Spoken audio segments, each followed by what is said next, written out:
It's Thursday, which means it's time for another episode of Think Like an Entrepreneur. And today we're going to talk about setting your value and understanding your worth.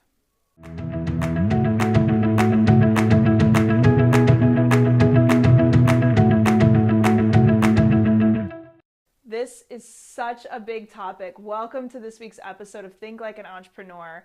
This is one of the most frequently asked questions I get when it comes to building and starting a business. And welcome, I'm Erin Smith of the Starters Club. So happy to have you here. I want to talk about your worth and setting your value. And here, this is what's so crazy to me.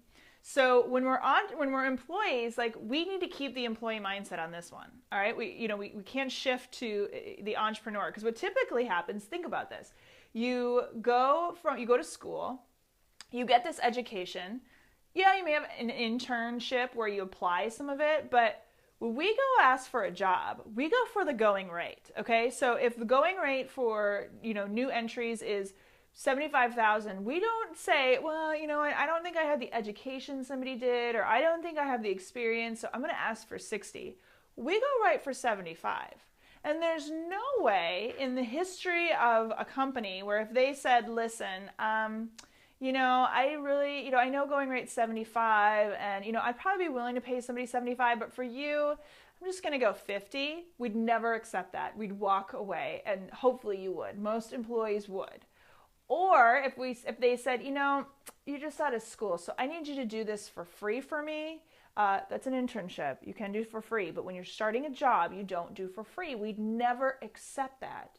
Yet, when we shift to an employee, we're like, oh God, I don't know. Should I ask for this? The going rate is $50,000, and no, I don't know. I can't ask for that because I'm not worth it. I don't know. And we suddenly become this different person. We don't stand tall, and we don't understand our value and our worth. So when you're setting up your business or when you're setting up your prices, I want to get some stuff straight for you and helping you really figure out what you can charge and what you should charge. First, this is the biggest mistake I see businesses make, especially starting out. Your unique selling proposition, and that's what makes you stand out. That's what makes people want to buy from you. We're going to do a whole video, another episode on that. But your unique selling proposition should never be the cheapest, ever. Because what happens is you attract people who don't value you. And I have a lot of experience in entrepreneurship, and I can tell you there's never, ever been a time in all of my businesses or any other business that I've known where somebody's gone in cheap, they've taken the cheap route, and then they suddenly have this epiphany 6 months into working with you or your product or whatever it is, and they're like, oh my gosh, this guys, this is only $50, but I'm telling you, it's worth $100. Let me pay you $100. Never happens. The cheap people, the ones asking for a discount, are usually your biggest pain in the butt clients. They're the ones who make you work the hardest, and they're the ones who never will appreciate you. So never make that where you stand above the rest because you're the cheapest. Because what you're going to do is you're going to burn yourself out. You're never going to work with the clients you want to work with, and that's where your business is going to fail. So understand this. Like I said, I promise you, it never shifts. You don't want to work with these people. You want to work with people who value you, who appreciate you, who love your product, who love your service. And if you do need to raise your rates, are okay with that. They need to. And the cheaper you go, a lot of people love the Groupon perspective. What Groupon did initially, I thought was brilliant. It gave people a new idea of your business. It was a way to open doors. Now what's happening is that businesses are living solely off Groupon, and they just discount. And you've got Groupon shoppers, like they just hop to the next deal because they have no loyalty, and you really want customer loyalty. So don't make being the cheapest or free or anything be your unique selling proposition. Know your worth. Now, if you're just starting, it's okay. It's okay. You probably have, first of all, you have more value and knowledge than you realize. What typically ends up happening, and we talked about this in the episode about success, was that we measure based on what other people are doing. So what I always say is maybe you have a knowledge level, let's go 1 to 10. Maybe you're a 3, okay? You have to understand that there's still people at 1 and 2. Yes, you can look and see the people at 8 or 9, and maybe those people charge more, or maybe those people know more, but you fit a bill and you have every right, you know more than you think you know. because not everybody, there's no way we all know everything about everything. There's not a person in the world who does. We focus on the things that interest us. We focus on the things that maybe we have experience with. And even though it's second nature to you, even though you can do it in your sleep, maybe it's just the most obvious thing in the world to you and you want to offer the service to other people, they don't know about it. So that's where your value comes in. How long did it take you to learn that skill? How long did it take you to become to the level that you are? How much money and time can you save someone by skipping those steps? You know, I struggled in this business. I'll be flat out honest with you about my worth because I measured against other people. Well, I, only made mid six figures. I didn't make $1 million. Who am I to? Or I didn't do this. And then when I figured out, I made a lot of mistakes along the way. I've been an entrepreneur for 10 plus years. I've wasted some money. I've thrown some money down the drain. I've made bad hiring decisions that have cost me a ton of money. I've dealt with wasted time and effort.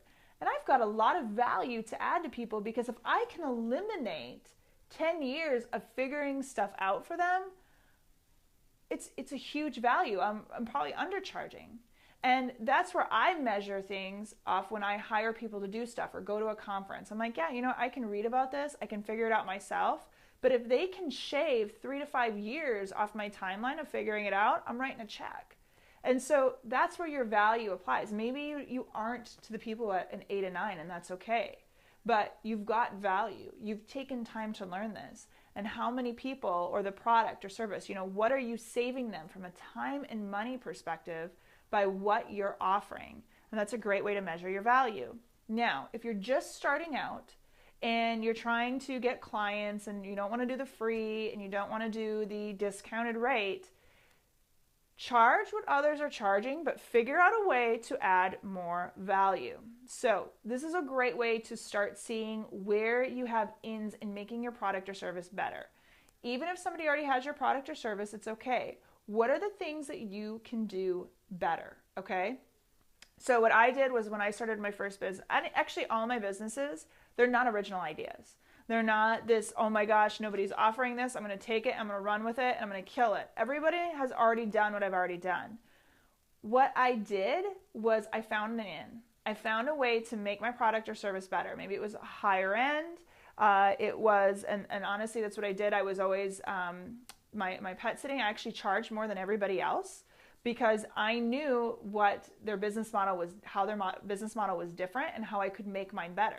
I knew I was going to attract a higher end clientele. I knew I was not going to compete for their same clients because I was going to charge more, but it was going to be a better service.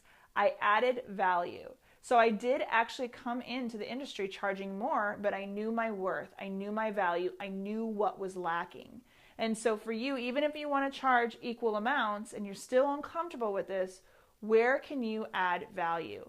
I would really take some time to study your competition, study what people are already doing and find those missing pieces.